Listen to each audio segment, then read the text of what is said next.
For 3 years, she moved like a ghost through their training facility, wiping equipment, mopping floors, collecting trash. The elite Navy SEALs barely registered her existence, just another member of the cleaning staff.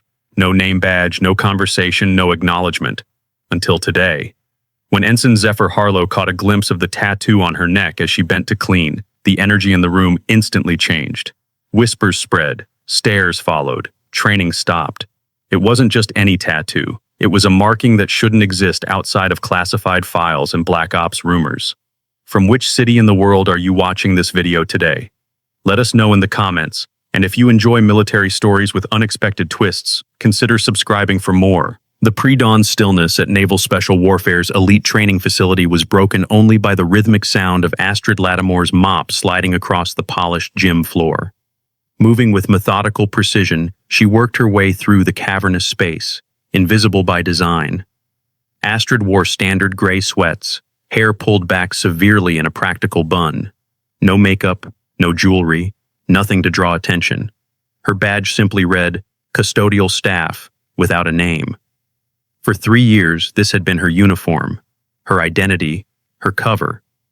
The scent of industrial cleaner barely masked the lingering odor of yesterday's training session. Sweat, determination, and the particular brand of arrogance that came with being among the most elite military candidates in the world. At exactly 0600, the double doors swung open. Command Master Chief Thurlow entered first, his weathered face set in its permanent expression of measured disappointment. Behind him streamed 24 SEAL candidates in formation, their expressions alert despite the early hour. Stations in 30 seconds, Thurlow barked, not acknowledging Astrid's presence as he passed within inches of her. She stepped back, becoming one with the wall as the candidates moved to their positions. One candidate, broad-shouldered with a fresh haircut, knocked over her bucket with his foot. Water spilled across the floor she'd just finished cleaning. No one paused. No one helped. No one even looked. Astrid silently retrieved her mop, cleaned the spill with mechanical efficiency, and continued her rounds. As she bent to wring the mop, her sleeve pulled back slightly, revealing a small, jagged scar on her wrist, the kind that didn't come from kitchen accidents. "Harlow, your form is garbage," Thurlow shouted at a candidate attempting a complex lifting technique. "You'll tear your rotator cuff with that grip." As Astrid moved past, her eyes briefly tracked the candidate's movements, a subtle analysis in her gaze. When Thurlow demonstrated the proper technique, her lips unconsciously mouthed the countering defensive move, a reflex so ingrained it happened without thought. No one noticed. No one ever did. The morning routine continued without variation. Astrid moved through the space like water finding the path of least resistance, always present yet never acknowledged. She'd perfected the art of existing in negative space, the areas between people, the corners of rooms, the blind spots in conversations. By 0730, the first training rotation had finished. The candidates moved en masse toward the door, headed for their next scheduled torture. Astrid waited until they cleared before approaching the sweat-soaked mats. This was the rhythm of her days. Clean what they dirtied, restore order to what they disturbed, remain invisible. She worked methodically, spraying disinfectant and wiping surfaces with practiced efficiency. Her movements were economical, nothing wasted. If anyone had been observing carefully, they might have noticed the precision was military rather than janitorial, the way she divided the room into quadrants, the systematic approach to her task. But no one was watching. No one ever watched the cleaning staff. When the next group arrived at 0900, Astrid was just finishing the last of the equipment. This cohort was further along in training, candidates who had survived the initial cuts and now moved with the earned confidence of proven survivors, rather than the bravado of untested recruits. They paid her no more attention than the earlier group had.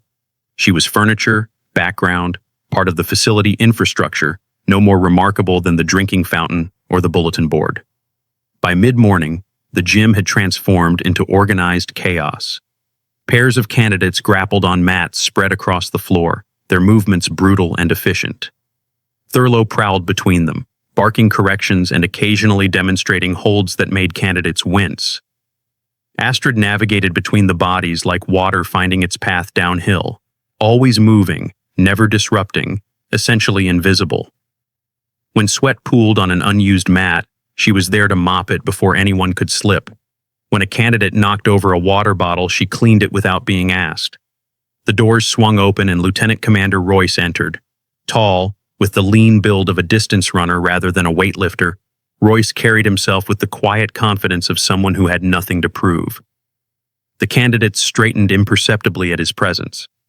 For a fraction of a second, Royce's eyes met Astrid's before she looked away. Something flickered across his face. Recognition, confusion, whatever it was vanished as quickly as it appeared. Continuing tactical response training, Thurlow announced. Harlow, Wren, center mat. Ensign Zephyr Harlow, the same candidate who had knocked over Astrid's bucket earlier, stepped forward. Athletic and handsome in that generic military poster way, everything about him screamed future SEAL. His opponent, Petty Officer Wren, was shorter but moved with predatory grace. As the two candidates squared off, Astrid bent to clean under a nearby weight rack. Her collar shifted slightly as she stretched. Harlow, waiting for Thurlow's signal to begin, glanced over. His eyes narrowed, focusing on something on Astrid's neck. A partial tattoo visible just above her collar. His expression changed from dismissal to sudden, intense focus. The match began, but Harlow's attention was split. After being taken down hard by Wren, he tapped out quickly, and once released, nudged his opponent, subtly directing his attention toward Astrid. As she moved to another station, Harlow casually repositioned himself nearby. "Hey," he said, the first word anyone had directed at her in days. "How long have you worked here?" 3 years, Astrid answered, her voice neutral, unremarkable. "Always in this gym?" "Rotation varies." Her answers were minimal, practiced. Harlow shifted position again, trying to get a better look at her neck. "Must see a lot working here." Astrid didn't respond, but as she turned away, Harlow caught a clearer glimpse of the tattoo, a distinctive symbol partially hidden by her collar. His face transformed, recognition dawning. "That's an Erebus group insignia," he whispered, too loudly. Several heads turned. The nearest grappling pairs stopped mid-move. The room grew quieter, the shift in atmosphere palpable. Command Master Chief Thurlow approached, eyes narrowed with suspicion. "Is there a problem here, Candidate Harlow?" But Harlow wasn't looking at Thurlow. His eyes remained fixed on Astrid, who had gone completely still, mop clutched in suddenly white-knuckled hands. "Sir," Harlow said, his voice low but clear in the now silent gym. "That tattoo, I recognize it." Thurlow glanced at Astrid, seeming to truly see her for the first time. "What tattoo?" "On her neck, sir. It's an Erebus group marking." The confusion on Thurlow's face showed he didn't recognize the reference, but across the room, Lieutenant Commander Royce had gone very still, his attention now completely focused on the woman with the mop. "Erebus group," Harlow continued, speaking quickly now. "My uncle was support staff for them in 18. Never talked details, but he had documentation with that exact insignia. It's a ghost unit, top-level black ops." Thurlow's expression darkened. "Candidate Harlow, if you're disrupting training with some conspiracy theory about the janitorial staff—" "It's not a conspiracy, sir," Harlow insisted. "That symbol is classified. I've only seen it once, and it was in a file my uncle accidentally brought home. When he realized I'd seen it, he nearly had a meltdown." More candidates had stopped training now, the atmosphere in the gym shifting from confusion to tension. Astrid remained motionless, her face revealing nothing, but her eyes had taken on a different quality. Alert, assessing, tracking movements throughout the room. Royce moved forward, his casual demeanor replaced by something more focused. "What's the issue here?" Thurlow gestured toward Astrid. "Candidate Harlow is making some claim about classified tattoos on the cleaning staff." Royce's gaze locked onto Astrid, studying her with new intensity. "Ma'am, would you mind showing me your ID badge?" The request was polite but firm. Astrid hesitated, then reached for the badge clipped to her waistband. As she handed it over, Royce studied it briefly. "This is a standard contractor badge," he noted. "How long have you worked this facility?" 3 years, sir," she answered, her voice still quiet but somehow different, less submissive, more measured. "Always in custodial?" "Yes, sir." Royce handed the badge back, his expression unreadable. "Thank you." He turned to Thurlow and spoke quietly, but in the tense silence of the gym, his words carried. "Call security. I want her credentials verified immediately."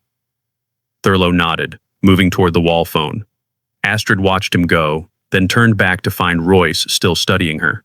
The lieutenant commander's expression had shifted subtly, not suspicion exactly, but a professional wariness. "Is there somewhere we can wait more comfortably while this is sorted out?" Royce asked, his tone courteous. "I'm fine here, sir," Astrid replied. "I insist," Royce said, the politeness now clearly a veneer over an order. Before Astrid could respond, the gym doors opened again. 2 armed security officers entered, followed by a man in a suit who didn't look military at all. His bearing screamed intelligence service. The man in the suit glanced at Astrid, and something passed between them. Recognition, certainly, but something more complex as well. He approached Royce, ignoring everyone else. "Lieutenant Commander, we'll need the facility cleared and locked down immediately." Royce frowned. "On whose authority?" The man produced an ID that made Royce straighten involuntarily. "Naval Intelligence. Security Protocol Blackfish is now active." Thurlow had returned and overheard. "What the hell is Protocol Blackfish?" "Above your clearance, Master Chief," the man in the suit replied without looking at him. He nodded toward Astrid. "We need to secure the subject and sweep the facility." Royce glanced between the intelligence officer and Astrid, understanding dawning on his face. "She's not actually janitorial staff." "That's not your concern at this moment, sir. Please clear the gym." Thurlow balked. "This is my training facility, and these are my candidates. I don't take orders from suits walking in off the street, ID or not." The intelligence officer finally turned to look at Thurlow, his expression cold. "Master Chief, this is now a matter of national security. Clear the gym, or I'll have you removed and placed under restriction." Before Thurlow could respond, the facility alarm sounded. 3 short bursts followed by 1 long tone. The automated security system engaged with mechanical clicks as doors locked throughout the building. "All personnel remain in place," a voice announced over the intercom. Not Thurlow's voice, not Royce's. Someone else entirely. Someone with enough authority to override facility protocols. The man in the suit looked as surprised as everyone else. "Who activated lockdown?" he demanded, reaching for his phone. "I did," Astrid said, her voice entirely different now, commanding, authoritative. She reached into her pocket and produced what looked like a small key fob. "Protocol override Umbra 7, facility secure." The intelligence officer stared at her, shock evident on his face. "You don't have that clearance." "Clearly I do," Astrid replied, her entire demeanor transformed. She stood straighter, shoulders back, chin up, small changes that completely altered her presence in the room. Gone was the invisible custodian. In her place stood someone accustomed to command. The gym had gone completely silent, everyone frozen in place, trying to process the rapid shift in power dynamics. The woman they'd ignored for months, the person they'd literally walked around as if she were furniture, now controlled the security system of one of America's most classified military facilities. Candidate Harlow looked between Astrid and the intelligence officer, confusion evident on his face. "What's happening?" "That," Astrid said, looking directly at him for the first time, "is an excellent question, Ensign Harlow. Why don't you tell us what else you know about Erebus Group?" Harlow swallowed hard, suddenly aware that every eye in the room was on him. "Just what my uncle mentioned, ma'am. He was logistics support for a classified unit called Erebus Group, Special Operations Deep Cover Missions. He never discussed details, but I saw the insignia once in his papers." "And you recognize this insignia on my neck?" Astrid stated. Not a question. "Yes, ma'am. It's distinctive. The eclipse symbol with the 3 stars beneath." The intelligence officer in the suit stepped forward. "This conversation needs to happen in a secure location, not in front of 20 witnesses without clearance." "Agreed," Astrid said, turning to him. "I'm assuming you're here because of the security breach alert." The man nodded stiffly. "Agent Varick, Naval Intelligence. We detected unauthorized access to the Erebus files 3 days ago. We've been tracking potential compromises since." Lieutenant Commander Royce moved closer, his expression carefully neutral. "I'd appreciate some clarity on what's happening in my training facility." "Your facility," Astrid corrected mildly, "has been hosting a classified intelligence operation for the past 3 years, one that was proceeding perfectly until today." The realization hit Thurlow first. "You're not janitorial staff." "No," Astrid replied, "though I have become remarkably proficient at mopping floors." The facility alarm sounded again, this time a different pattern. External override. The doors unlocked with a synchronized click. That would be the cavalry, Agent Varick muttered, glancing toward the entrance. The gym doors swung open, and Admiral Novia Blackwell entered, flanked by two officers in formal Navy dress. Tall and imposing with silver hair pulled into a severe bun, Blackwell commanded attention without effort. At 62, she remained one of the most respected and feared intelligence directors in the service. The room snapped to attention as one, everyone except Astrid, who simply turned to face the Admiral with a slight nod of acknowledgement. "At ease," Blackwell said, her voice crisp. "Master Chief Thurlow, secure your candidates in the briefing hall. Lieutenant Commander Royce, Agent Varick, and Captain Lattimore will remain." The revelation of Astrid's rank sent a visible ripple through the room. Several candidates exchanged glances, connecting the dots between the woman with the mop and the title of captain. "Captain?" Thurlow repeated, looking at Astrid with new eyes. "Now, Master Chief," Blackwell said firmly. Thurlow hesitated only briefly before turning to the candidates. "You heard the Admiral. Move out. Formation to the briefing hall. No discussion." As the candidates filed out, Harlow glanced back at Astrid, questions evident in his expression. She met his gaze steadily, revealing nothing. When the gym had cleared except for the specified personnel, Blackwell turned to Astrid. 3 years without a single security breach, then suddenly your cover is blown by a candidate who happened to see a tattoo. Bad luck. Or something else, Astrid replied. Harlow shouldn't have recognized the insignia. Those files were purged after the Tehran operation. His uncle served with Erebus support, Varick offered. Support staff never saw the actual insignia, Astrid countered. They worked with cover designations only. Blackwell frowned. We'll deal with candidate Harlow separately. Right now, we need to contain this situation. She turned to Royce. Lieutenant Commander, I assume you have questions. Royce's expression remained professional, but tension showed in the set of his shoulders. Several, Admiral. Starting with why one of my facility's custodians appears to be a naval captain running some kind of covert operation in my training gym. Not just any captain, Blackwell replied. Captain Astrid Lattimore, former commanding officer of Erebus Group, one of our most classified special operations units. For the past 3 years, she's been embedded here as part of Operation Watchkeeper. Embedded as a janitor, Royce said flatly, in a SEAL training facility. The best cover is the one no one notices, Astrid said. When was the last time you really looked at the person cleaning your office, Lieutenant Commander? When was the last time you wondered about their background, their skills, their purpose? The invisible people see everything. Royce absorbed this, his expression shifting as he reconsidered 3 years of passing her in hallways without a second glance. What exactly were you watching for? Admiral Blackwell answered. We had intelligence suggesting foreign operatives had infiltrated the SEAL training pipeline, not as candidates but through support and instructional staff. Captain Lattimore's mission was long-term surveillance. And you couldn't inform Facility Command about this operation because, Royce pressed. Because we didn't know who was compromised, Astrid said simply. The fewer people who knew, the better. The security alarm sounded again, a different pattern this time. Admiral Blackwell checked her phone. The facility is secure. We can move this to the briefing room. As they exited the gym, Astrid caught a glimpse of herself in the wall mirror.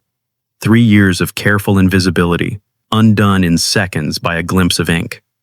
She'd grown so accustomed to her cover that seeing herself now, standing straight, moving with natural authority, felt almost like watching a stranger. The secure briefing room was austere, a table, chairs, and equipment for classified communications. No windows, reinforced walls, and signal jammers that prevented any electronic surveillance. Admiral Blackwell took position at the head of the table. Royce and Varick sat on one side, Astrid on the other. The power dynamics had shifted completely from the gym, where Astrid had been the lowest status person present. Now, only Blackwell outranked her. 3 years is a long time for deep cover, Blackwell said, getting straight to the point. The operation required patience, Astrid replied. Foreign intelligence services play the long game, so do we. We never anticipated your cover would be compromised, Varick added, especially not by a candidate. Candidate Harlow has an uncle who claimed connection to Erebus, Royce said. That's how he recognized the tattoo. Impossible, Astrid stated firmly. Erebus Group had 17 operatives total. 9 are dead. 5 are still active under deep cover. 2 retired with new identities. I'm the only one who maintained any connection to naval operations, and that was only because Admiral Blackwell needed someone who could recognize certain operational signatures. Then how did Harlow know about the tattoo? Royce asked. That's the question, isn't it?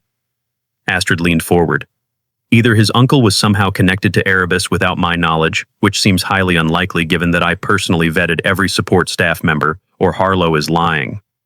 Admiral Blackwell opened a secure tablet. We've pulled Harlow's complete file. Zephyr Harlow, 26, graduated Annapolis with honors. Father was career Navy, retired captain. Mother is a professor at Georgetown. Uncle on the maternal side, Marcus Reeves, served 20 years in naval intelligence before retiring in 2021. Reeves, Astrid repeated, her expression darkening. Marcus Reeves wasn't Erebus support staff. He was naval intelligence liaison for 3 of our operations.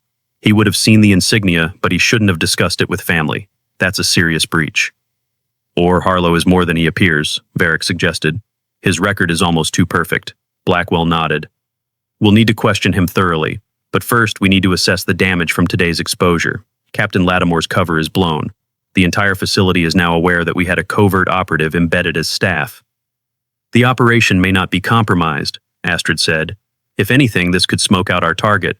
3 years of surveillance has given us several persons of interest, but no definitive proof of foreign intelligence connections. You have suspects? Royce asked, looking concerned. 4, Astrid confirmed. 2 instructors and 2 support staff, all with access to classified training protocols, all with anomalous behavior patterns and unexplained financial transactions. Admiral Blackwell turned to Royce. Lieutenant Commander, I'm temporarily assigning Captain Lattimore to your command staff, effective immediately. Her cover identity is no longer viable, but her mission continues. Royce nodded, processing this new development. Understood, Admiral. Captain, you'll need to be debriefed fully, Blackwell continued. 3 years of observations compiled formally. Already done, Astrid said, reaching into her sock and extracting a small data card. Weekly reports, encrypted. This is the master key. Varric reached for it, but Astrid handed it directly to Blackwell. The Admiral pocketed it without comment. What about candidate Harlow? Royce asked. How do we handle his knowledge of a classified unit? We question him first, Blackwell decided. Determine how he obtained that information, and whether his uncle is the security leak we need to address, or if there's something more concerning at play. The briefing room door opened after a security code was entered. A junior officer appeared, looking tense. Admiral, we have a situation with the candidates. Harlow is missing. Varric stood immediately. Missing? How is that possible? The facility is locked down. He was present for initial headcount in the briefing hall, the officer explained. When Master Chief Thurlow conducted a second verification 5 minutes ago, Harlow was gone. Astrid's expression hardened. Not a coincidence. Facility security footage, Blackwell ordered. Find him. The junior officer hesitated. That's the other issue, ma'am. Security cameras in the East Corridor went offline 3 minutes after lockdown initiated. We're blind in sectors 7 through 12. He knew exactly where the camera blind spots would be, Astrid said quietly. That's not candidate knowledge. Royce stood. I know this facility better than anyone. I'll coordinate the search teams. Go, Blackwell authorized. But be careful. If Harlow is what we're beginning to suspect, he's not just a SEAL candidate, he's a trained operator. As Royce departed, Astrid turned to Blackwell. I need to change. I can't conduct a manhunt in janitorial sweats. The Admiral nodded. Agent Varric, escort Captain Lattimore to secure storage. I'm sure we have appropriate tactical gear. 20 minutes later, Astrid emerged from the locker room transformed. Gone were the gray sweats and invisible demeanor. Instead, she wore standard tactical gear, her hair pulled back in a professional military style rather than the severe, forgettable bun of before. On her hip was a sidearm, a comfort she'd gone without for 3 years. She caught her reflection in the mirror and paused, taking in the sight of herself as Captain Lattimore again, rather than the nameless custodian she'd been for so long. The change went beyond the uniform. Her posture, her expression, the very way she carried herself had shifted back to her true self. Agent Varric waited outside. Search teams are deployed. No sign of Harlow yet. He won't be found until he wants to be, Astrid said, checking her weapon. He's been planning this. You think he deliberately exposed you? I think nothing about today was accidental, she replied. The question is, why now? What changed? They made their way to the security center, where Admiral Blackwell was reviewing facility logs. Multiple screens showed search teams moving methodically through corridors. Captain, Blackwell acknowledged as they entered, your assessment? Harlow identified me on purpose, Astrid said without preamble. He used his uncle's legitimate connection to Erebus as cover for his own knowledge. He's our foreign asset. Blackwell's expression darkened. That's a significant accusation. One that explains everything, Astrid countered. He burns my cover, creates confusion, then uses the chaos to disappear. Classic counterintelligence move. To what end? Varric asked. He's trapped in a locked-down facility. Before Astrid could answer, Lieutenant Commander Royce's voice came over the comms. Security Center, we have a problem. The equipment storage in Section 11 has been breached. We're missing diving gear and what appears to be a rebreather system. Astrid and Blackwell exchanged looks of understanding. The ocean access tunnel, Astrid said. It's not on the main facility schematics, but as part of my cover, I've cleaned it weekly for 3 years. Maintenance access that leads directly to the bay. How would Harlow know about it? Varric demanded. Because he's not just a candidate, Astrid replied grimly. He's been working with one of my suspects. The question is which one? Admiral Blackwell turned to the security officer. Seal the maintenance tunnels, all access points. Too late, Astrid said, already moving toward the door. If he has diving gear, he's already underwater, but I know where he'll surface. Astrid moved with purpose through the facility corridors, muscle memory guiding her despite 3 years of pretending these hallways were unfamiliar territory. Behind her, Agent Varric struggled to keep pace. Captain, we should wait for backup, he called. She didn't slow. Harlow has at least a 10-minute head start. Every second counts. They reached a heavy metal door marked Utility Access Only. Astrid punched in a code, and the lock disengaged with a metallic click. How do you know the maintenance codes? Varric asked as they descended a narrow stairwell. Part of my cover included actual maintenance duties, she replied. I've cleaned every inch of this facility, including areas most staff don't know exist. The stairwell opened into a dimly lit tunnel, the distant sound of water echoing against concrete walls. The air was cool and damp. This connects to the bay? Varric asked, drawing his weapon. Astrid nodded. It was built during the facility's original construction, designed as an emergency evacuation route. Now it's primarily used for underwater training access and maintenance of the seawater cooling systems. They moved quickly through the tunnel, the sound of rushing water growing louder. After several hundred yards, they reached a large chamber where the concrete floor gave way to a metal grating. Below, dark water churned. Astrid scanned the area efficiently, noting the opened equipment locker and discarded packaging from the diving gear. He's definitely been through here, she confirmed, but he's underwater by now. So we've lost him, Varric said, frustration evident. Not necessarily. Astrid moved to a control panel on the wall and entered another code. A schematic of the underwater tunnel system appeared on a small screen. There are only 3 possible exit points. The main bay opening, which would be too obvious. The South Cove, which is too far to reach with a standard rebreather. That leaves the maintenance dock near the old fishing pier. She tapped her communication device. Admiral Blackwell, this is Lattimore. Suspect has definitely used the underwater tunnel. Request immediate coverage of the maintenance dock at Pier 17. Teams are already en route, came Blackwell's response. ETA 3 minutes. He'll surface in 2, Astrid said grimly. I'm going after him. Before Varric could protest, she moved to another equipment locker and entered a different code. Inside was backup diving gear. Captain, this is insane, Varric argued. Even if you suit up now, he's got too much of a lead. Astrid was already pulling on a wetsuit. I'm not following his exact path. There's a maintenance shaft that runs parallel to the main tunnel. It's narrower but more direct. Naval intelligence doesn't know about it because it's not on any official schematics. Then how do you know about it? Because I found it, she replied simply, strapping a rebreather to her back. 2 years ago, while cleaning, the kind of discovery you make when you're invisible and have access to every corner of a facility. Within minutes, she was fully geared, a waterproof tactical holster secured to her thigh. "Return to Admiral Blackwell," she ordered Varric. "Tell her I'm pursuing via alternate route and will report when I surface." Without waiting for a response, Astrid descended through a different grating, disappearing into the dark water below.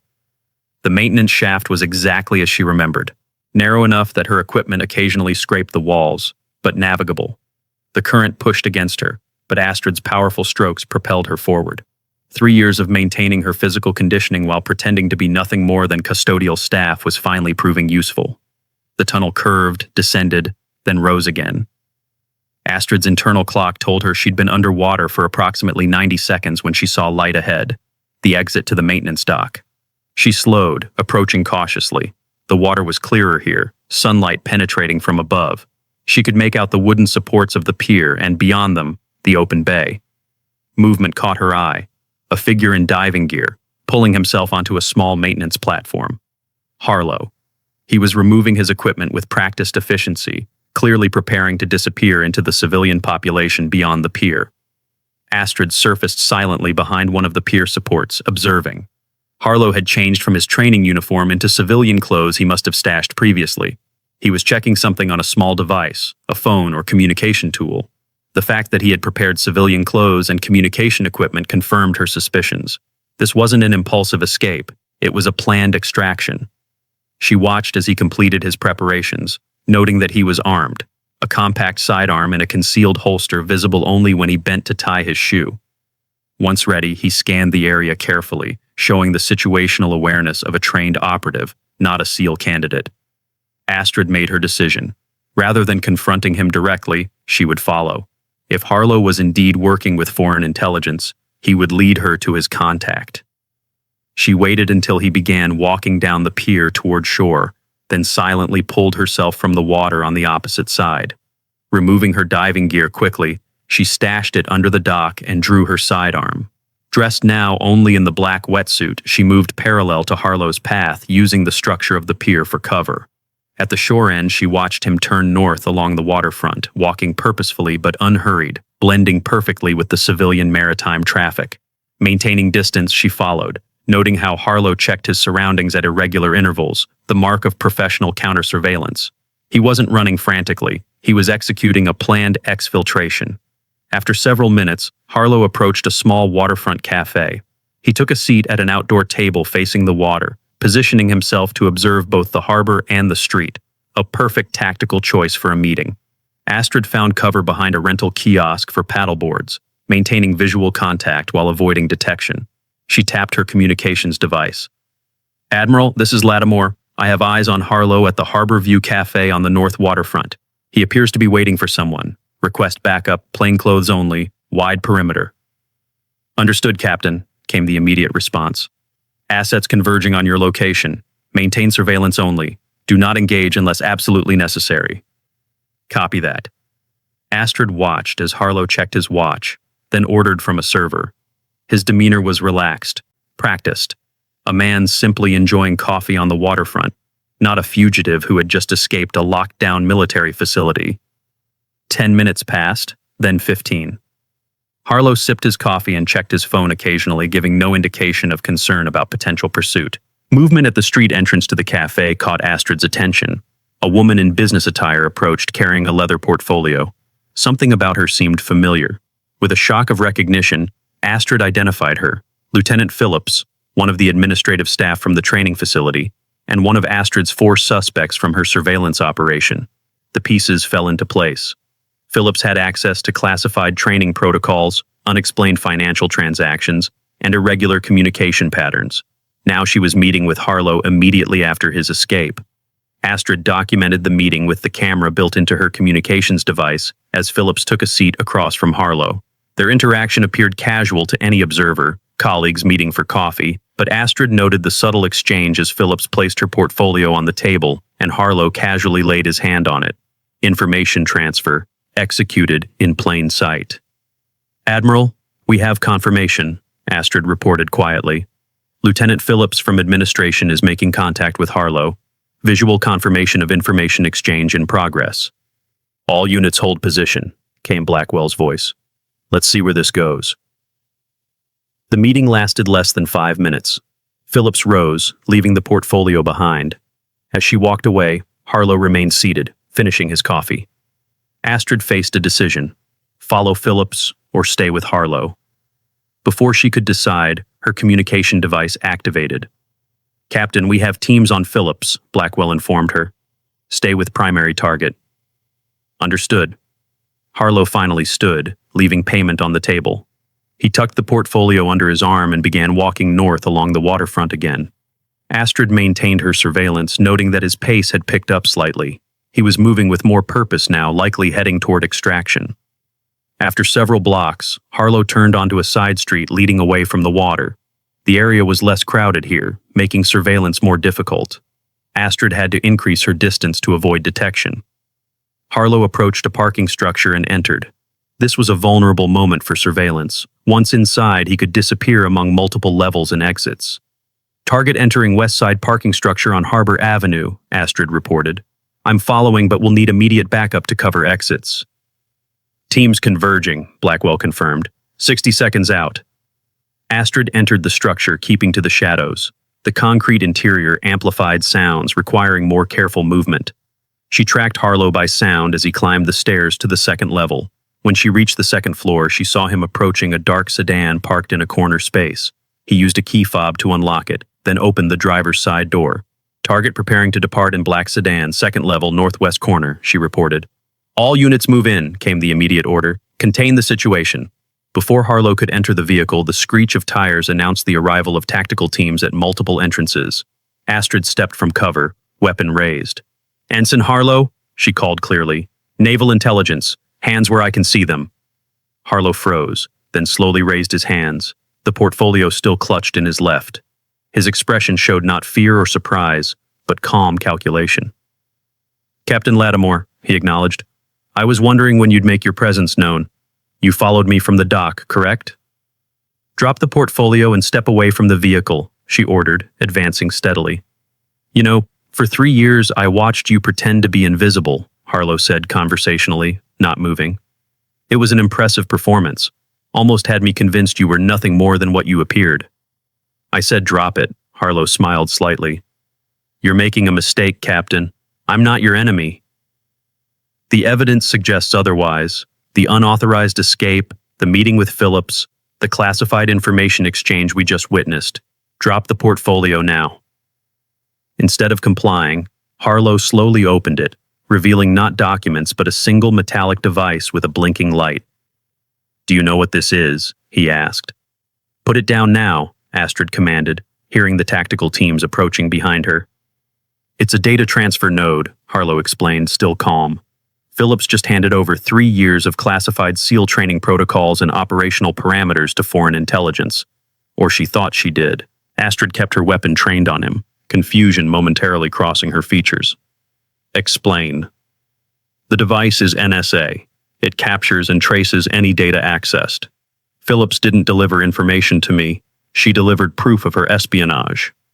The tactical team had reached them now, weapons trained on Harlow from multiple angles. "Captain," came Admiral Blackwell's voice as she approached from behind the tactical line. "We've just received confirmation. Lieutenant Phillips has been taken into custody. Her apartment contained evidence of extensive communication with foreign intelligence." Astrid didn't lower her weapon. "And Harlow's role?" Blackwell moved forward, signaling the tactical team to lower their weapons. "Ensign Zephyr Harlow is actually Lieutenant Commander Zephyr Harlow, Naval Intelligence Counter-Espionage Division. He's been undercover in the candidate program for 14 months. Astrid finally lowered her weapon, processing this information. "You had another operation running parallel to mine." "Need to know basis, Captain," Blackwell said. "Just like your assignment." Harlow carefully placed the portfolio on the ground. "My apologies for exposing your cover, Captain Lattimore. It became necessary when we confirmed Phillips was planning to exfiltrate data today. We needed to force her hand." "Using my blown cover as a distraction," Astrid concluded. "It worked," Harlow noted. "She panicked when the facility locked down, moved up her timetable." Astrid holstered her weapon, the pieces fitting together. "And your uncle's connection to Erebus Group?" "Actually legitimate," Harlow confirmed, "though he never showed me any classified insignia. That was a calculated revelation to create the scenario we needed. Admiral Blackwell turned to Astrid. Captain, we have a secure vehicle waiting. We should debrief properly at headquarters. 3 hours later, Astrid sat in a conference room at Naval Intelligence Headquarters, still processing the day's events. The door opened, and Admiral Blackwell entered, followed by a freshly changed Harlow, now in his proper lieutenant commander's uniform. Phillips is talking, Blackwell announced without preamble. She's identified her handler and 2 other assets within the training command. We're picking them up now. 3 years of work, Astrid said quietly. Finally complete. Your patience and dedication were extraordinary, Captain, Blackwell acknowledged. Few operatives could maintain deep cover that long without breaking character. Harlow nodded in agreement.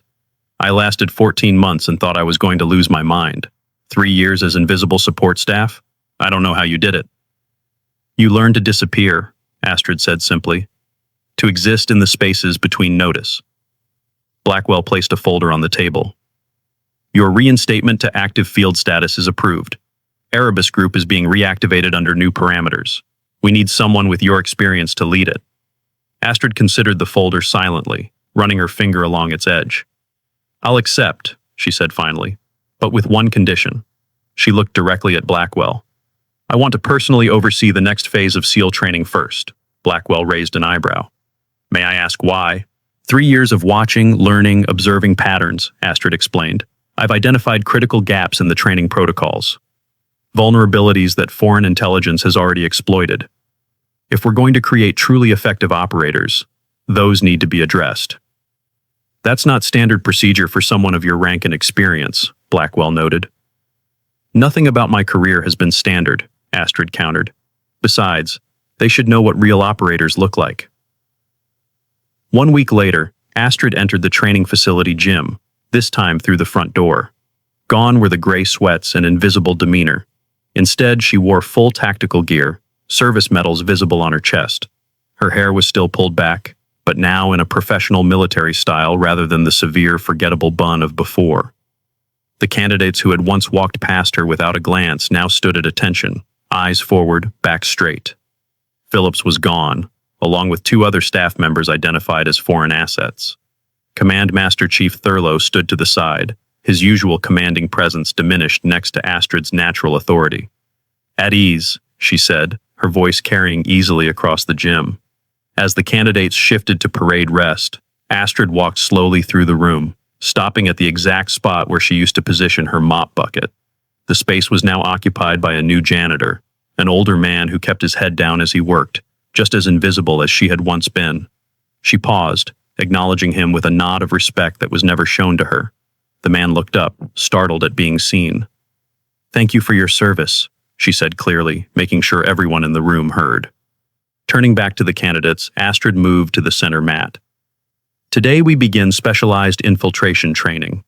What you think you know about operating in hostile territory is approximately 5% of reality.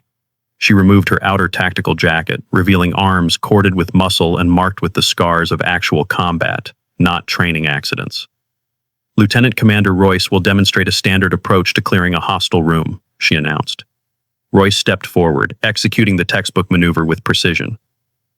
Now, Astrid said, I'll show you how we did it in Erebus when there were no extraction plans and no backup coming. What followed was a demonstration of combat skills so advanced and efficient that the room fell into stunned silence. Movements that weren't in any manual, techniques that violated conventional wisdom but clearly worked.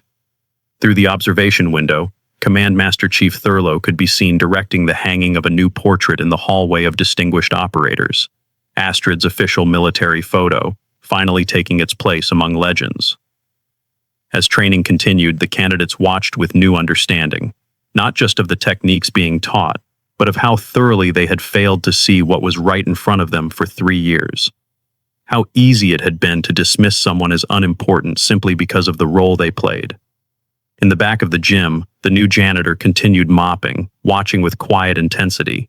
No one noticed the small tattoo partially visible on his wrist when his sleeve rode up, or the practiced efficiency with which he divided the room into sections for cleaning. No one except Astrid, who caught his eye briefly and nodded almost imperceptibly. Another invisible operator, another mission, the cycle continuing. The candidates would learn, eventually. The most dangerous people in any room were rarely the ones who demanded attention. More often, they were the ones you never noticed at all, until it was too late.